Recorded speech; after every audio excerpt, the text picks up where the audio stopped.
The revolution's begun. The time to stand up has Niko House, come. the political radio show because it's possible. I urge you all to follow one. We are the rocking of the throne. Contribute $1 to our favorite. We are the rocking of the throne. Ultimately, like we used to do that. The revolution's $1 begun. for every subscriber rate we have. The time to stand up has come. Compete with just the distortion. We are the rocking of the throne. In this story, it's kind We of are the rocking of the once upon a throne. time, believe it or not, mainstream media loved Julian Assange.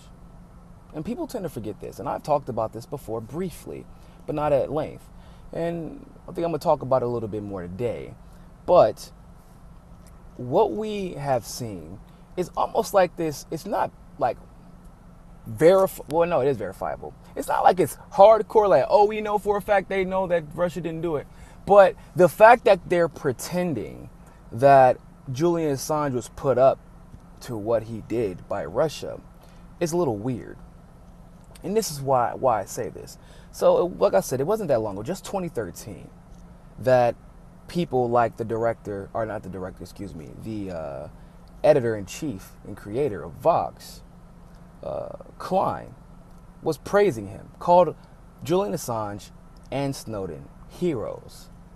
You know, saying that they revealed truth, they should be commended, they shouldn't be punished. And of course, the only difference was that they were revealing information, as you know, about the Bush administration. This is around the Chelsea Manning era.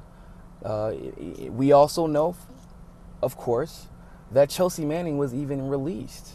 She was pardoned by Barack Obama. This is the same person who worked directly with Julian Assange. Even the New York Times actually did a glorious, review of all of the great things that that Julian Assange has done up until that point. And then, seemingly enough, after the Clinton campaign, everything switched. All of a sudden, Klein was saying that Julian Assange hated Clinton. All of a sudden, it's the Russians did it or they put him up to it.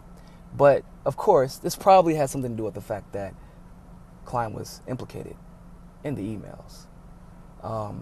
When they were looking for an attack dog, if you will, for Hillary Clinton's campaign, they looked directly to Klein. And then, of course, Klein doubled down, saying that, saying things like, let me go and find the quote for you. So where are the WikiLeaks coming from? Is it from Russia, which seems to have been responsible for the DNC hack? And if it is, what's the nature of the Russia-WikiLeaks connection? Klein asked, before acknowledging that actually proving the Russian allegations would prove incredibly difficult. Now, this isn't just about Klein or about Vox or even about the New York Times, but this is just a minor example because it would take way too long to go over all of the examples of this. If you look at how Obama pardoned Chelsea Manning for working with WikiLeaks, in the midst of something as large as saying that Trump committed treason by working with Russia and that Russia hacked our elections and hacked the DNC servers, then why exactly, ladies and gentlemen, is this not the same mindset? Why does it seem that, before Fox News was calling for WikiLeaks' head, Julian Assange's head, and then the Democrats and the liberal media were praising him, and now it seems like the roles are quite reversed, that WikiLeaks is getting attacked by the liberal media and the establishment left from all angles, when these were the same people who praised him, called him a hero, called him a patriot, praised Snowden. These are the same people who were pushing for the release of Chelsea Manning. But when he was working with Chelsea Manning, he wasn't a Russian spy. But now he is. If you pay attention to these things, the past can tell you a lot about the present. And the truth of the matter is, this is clearly a political scheme. This is clearly a scheme for ratings. It's a scheme for money. I mean, for the media side, it's the ratings. But for the other side, it's the money. For the media side, it's the ratings and the money. For political side, it's the agenda. Because they only are fine with the truth about the Republicans. But the truth is, I can almost guarantee at this point the worst truth about the Republicans isn't as bad as the worst truth about the Democrats, because the Democrats have always been better at hiding their issues. Most of what we know about the Republicans being just the establishment Republicans or the elected national level Republicans being shitty are just, it's easy to find that out. But the things that the Democrats have done, as shown in WikiLeaks, were very hard. We would have probably never known if it wasn't for WikiLeaks. The fact that Hillary knew that she was funding regimes that would ultimately fund terrorists, and she even says it in the email, things like that. So, think about this. For all my people who swear up and down that there's maybe, these are people who never thought that maybe like the terrorists are paying off Julian Assange, even though we were in there fighting terror, quote unquote, in Iraq and Afghanistan fighting terror. They didn't think, that wasn't their first inclination. Oh, the terrorists are paying Julian Assange.